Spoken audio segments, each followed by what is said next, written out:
Wala eh. Kulang na lang next time naman si Kibuloy. Yan, siguro next time naman, yun naman ang i-ano mo, i-feature mo sa vlog mo, Miss Karen Davila. Si Kibuloy, how about that? Maawa kayo sa Pilipinas! Actually, nakakarindi na rin ng ABS-CBN eh. Sinusuportahan natin ng ABS-CBN, pero parang walang pakundangan, walang pakialam sa pinagagawa nila. Lalo na yung mga tao nila. Hindi nyo nga na-mention yung February 25. I guess, nagkalimutan na.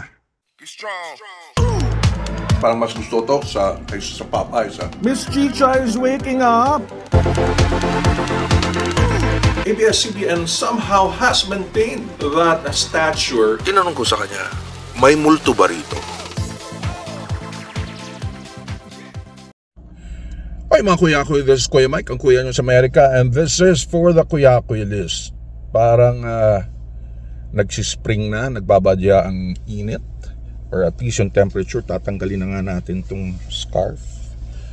Ito. Any case, so ang pag-usapan naman natin ngayon is itong, ano ba itong ABS-CBN at yung mga tao nila, para bang mukhang nakakalimutan na nila yung mga pangyayari nung year 2020 na para bang napaliwala nila eh. Tunghayan natin yan. Alright, so again, balik na ngayon ang ANC, and that's a big hurrah for the group ng ABS-CBN News Channel. Pero, and nandoon nga si Miss Karen Davila, no? She is one of the morning hosts ng isang particular show doon. I was so disappointed kay Karen Davila when she had to feature Robin Padilla and Mariel Rodriguez sa kanyang vlog. Para bang right now, yun nga, no? Para bang I'm sure out of goodness, out of her, being Christian, being so nice, binibigyan pa ng espasyo sila Robin Padilla, Mariel Rodriguez. To be honest, they don't need space. Mataas naman ang kita ng iyong channel. Why would you allow, like, Robin Padilla to be participant sa channel mo and talk about, of course, yung family and all, pero considering na si Robin Padilla at yung kanyang mga sinusuportahan, until now sinusuportahan, are so against and talagang nagpalubog ng ABS-CBN Corporation. Natanggal ang inyong franchise because of the Dutertes. And until now, syempre, ganun din, pinagsama-sama, kasama pa yan sila Sara Duterte. I don't get it. Ganun na ba talaga tayo rito ngayon? Making supposedly na para bang rough na mga politicians, not the best in terms of yung kanilang mga pananaw, and now you smoothen the edges of Robin Padilla and make it like nice and pretty, na wow, it's a whole family. Pare-pareho rin silang dalawa. Parang hindi nyo nakuha. You want to be nice to Robin Padilla and Mariel Rodriguez, pero nakaligtaan nyo, halos bagsak na yung inyong kumpanya and even your ANC channel, dahil talagang wala ng ABS-CBN.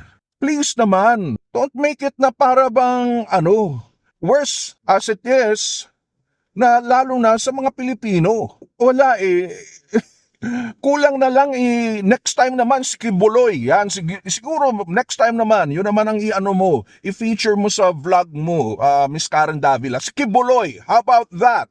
After all, siguro pwede niya ipagmalaki ang SMNI sa iyo, or even ipagmalaki yung kanyang church. Diba? That would be a good content for you, Miss Karen Davila. Tama na.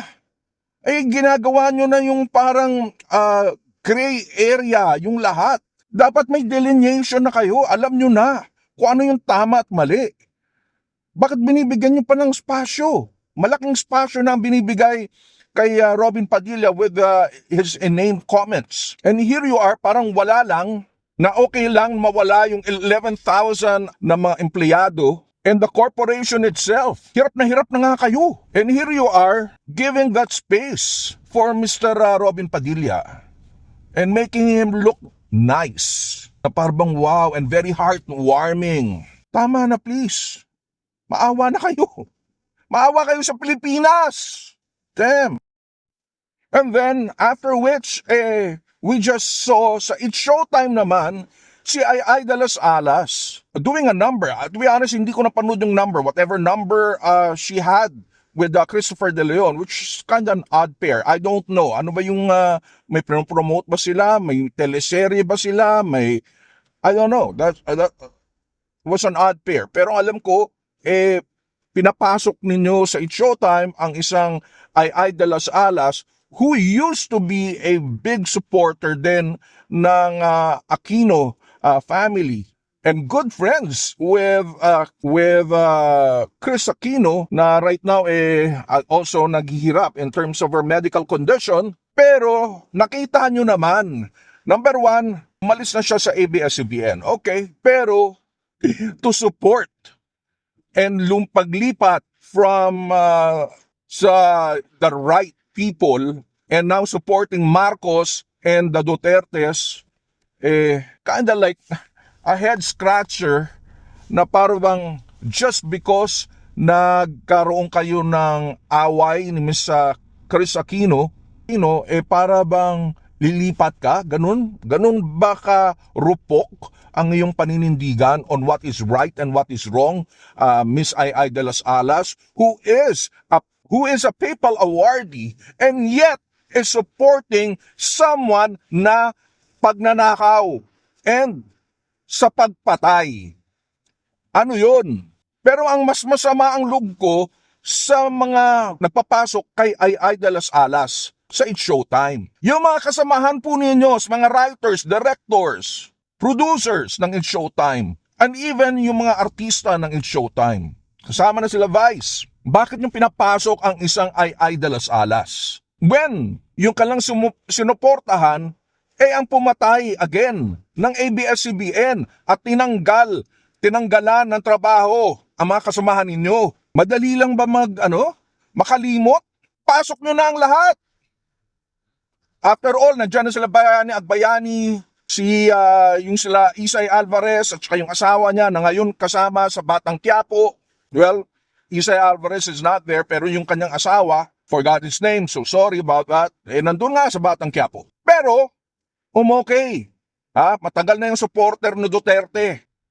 Yung kanyang pera nanggagaling sa ABS-CBN, binabayaran siya ng ABS-CBN pero siya rin ang sumusuporta sa pagpatay ng ABS-CBN. I don't get it. Masyado naman kayo na mapait. Alam nyo naman yung dapat yung tama. Masyado kayong mapait. Not only that, maawa kayo sa Pilipinas. Sa mga pangyayari sa Pilipinas. Yan na lang muna. Actually, nakakarindi na rin ang ABS-CBN .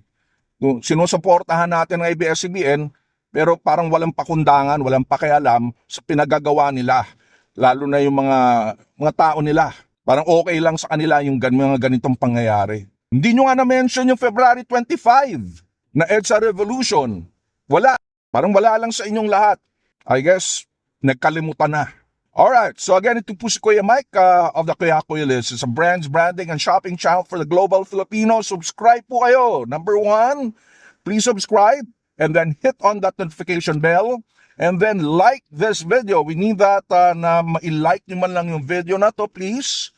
And then after which, sa mga taga North America, join po kayo sa ating channel to get more extra videos, and some of which are kind of like exclusive actually. Also, check on my website, kuyakuylist.com. Again, ito po si Kuya Mike, ang malabang na kaisa-isa at kauna-unang affiliate marketer na Filipino-American for online stores here in the United States at ang Kuya sa Amerika. This is for the Kuya Kuya List.